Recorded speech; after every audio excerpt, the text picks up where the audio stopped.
Hi, I'm Jeanne Fiorini. Thanks for being here at the Tarot Tips. I had to look it up, but I think that this is the 60th Tarot Tip video, which is amazing, and I want to thank you all for being a part of that. We've had many people jump on board lately with the Tarot Tip subscriptions. I appreciate that very much.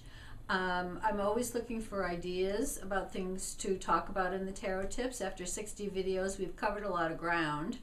What we're going to talk about essentially over the next, 4 Tarot Tips does result from a subscriber's input.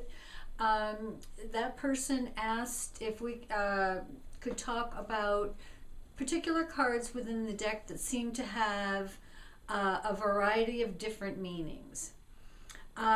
So I think that this is a good thing to explore and take a look at. But let me make a few preface kind of comments. Number one is that all cards have 360 degrees of meaning, helpful in some circumstances, not so helpful in other circumstances. Every card has a good aspect and a bad aspect, or a helpful aspect and a detrimental aspect. It just depends on the context. This is why I think it's so important that you have a question clear in your mind before you pull a card or draw a card or set it out into a layout. That way you know what aspect of the card is intended given the framework of the question. So there's that part. The second point that I'd like to make, aside from the fact that all cards have so many different sides of meaning anyway, helpful, hindering, is the point that anything I'm going to talk about in these next 4 videos in particular is just my own experience. It doesn't mean this is the way it is. It just means, after 22 years of reading cards, here are some things that I've noticed. Here are some things that have been consistent for me in my experience. So the first, today's video is going to be about, I pulled a handful of cards that seem to not really have positive or negative vibes around them, but could mean a couple of really specifically different things. It's 2 different issues there. The next video that we're going to present, or that I'm going to present, are cards that, in my experience, are not complicated, are always pretty much to the point, specific in their meaning and interpretation.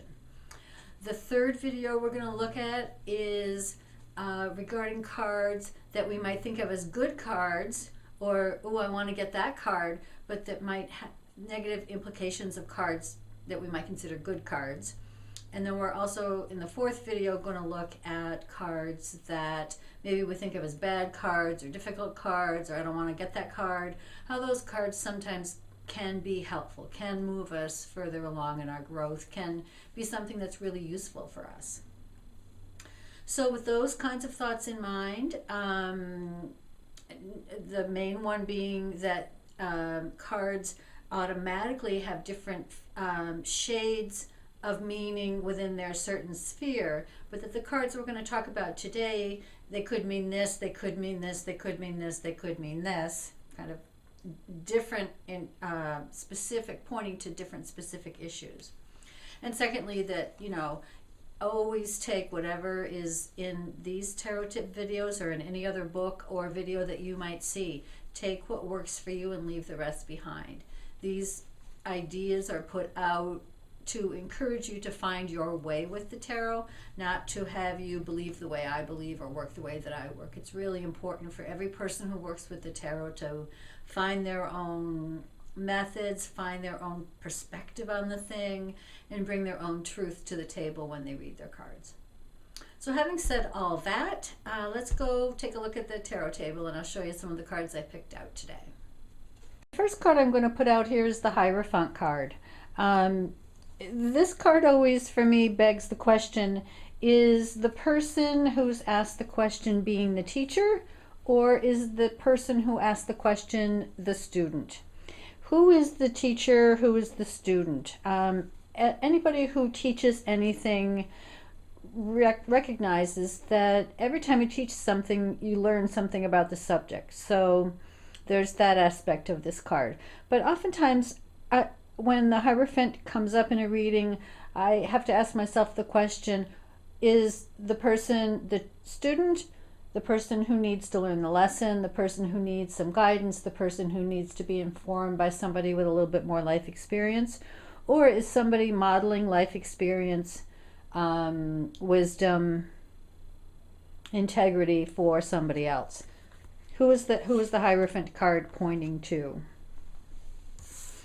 The next card that I have as possibly having a couple of different aspects is the Seven of Swords. Seven of Swords is, kind of a tricky one, because we might associate this with somebody who's being deceitful, somebody who's not telling the truth, somebody who's stealing, somebody who's lying. So there's that. And on the other spectrum, kind of the other, if you go 180 degrees the other way, and we say, well, what else maybe could this card indicate? I often think of this card as postponing a decision, which isn't about being deceitful and lying at all. It's about taking your thoughts, taking what you know about a certain situation, and putting it on the back burner, giving it a little bit more time before you bring all those points together and aim your thoughts and intention in a certain direction. So is the Seven of Swords about lying and deceit, or is it about postponing a decision, essentially not thinking, not deciding about something? Similarly, we have the Two of Swords. Not surprising that the swords have a few of these cards with kind of double meanings, or even triple different aspects of different things that they could point to. Two of Swords, Crowley calls that one peace. And the Two of Swords can be about being in a meditative state, having a still and quiet mind, finding your center. It also can be about resistance and denial, almost the opposite thing. Rather than having an open mind and finding your peace with things, Two of Swords sometimes can be, I don't want to see that, I don't want to know that, I don't want to talk about that. So two very different things that could be happening there. Hangman card. Now the question with the Hangman card is, am I being lazy, or is there wisdom in not taking action? The Hangman, as a major arcana card, does show someone who is in a position of suspended action. But a lot of times I see this card for people who just don't want to take the responsibility of making a decision, of taking an action, of putting themselves out in a way that they can't take back. So the Hangman sometimes can indicate resistance to change. And somebody who kind of sometimes is a little stunted, let's say, in their growth, like they can only go so far. They will only be so responsible. They will only be so empowered in their life. At the same time, or on the other hand, we could see the Hangman as somebody who really understands that patience is required in a certain situation, that things aren't up to them, that there's a larger force at work, and they are best to stand on the sidelines. Three of Swords. Now the thing that's tricky about this card to me is the thing that might be difficult a past hurt, or is it a hurt that's coming?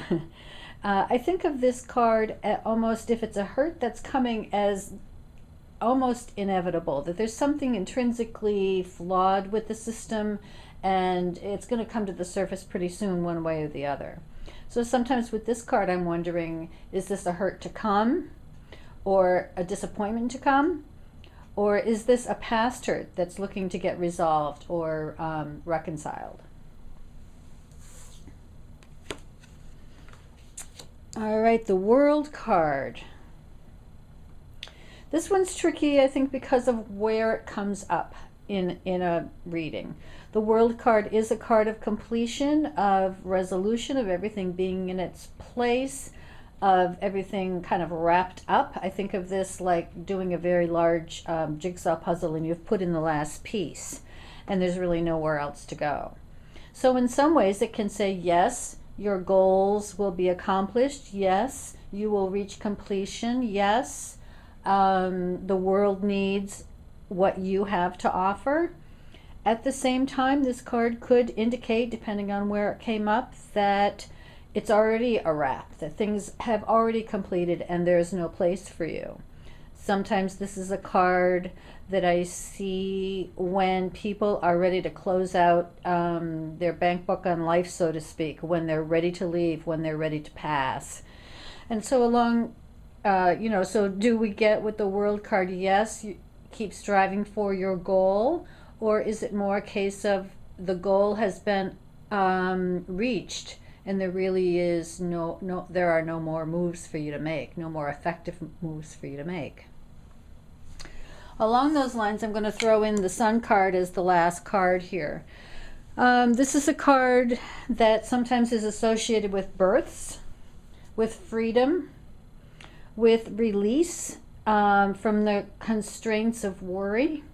And so at the same time, this can be a card of passing, a card of death. People get hung up on the death card. I've seen the Sun card come up more often for people in regards to someone having passed. So is the Sun, is the Sun card talking about a birth or a death? Is it talking about a release from the constraints of the physical world, or is it someone who is free and exuberant in their experience of the physical world? So there are just some things to think about, some different ways of holding a few of these cards in your consciousness. And like I said before, use what works for you and what doesn't work. Put it in your back pocket and call it a day. The next video we're going to take a look at are a couple of the cards that I consider to be pretty direct and to the point and without this sense of ambiguity that we've talked about today. So thanks for being at the Tarot Tips, and we will see you next time.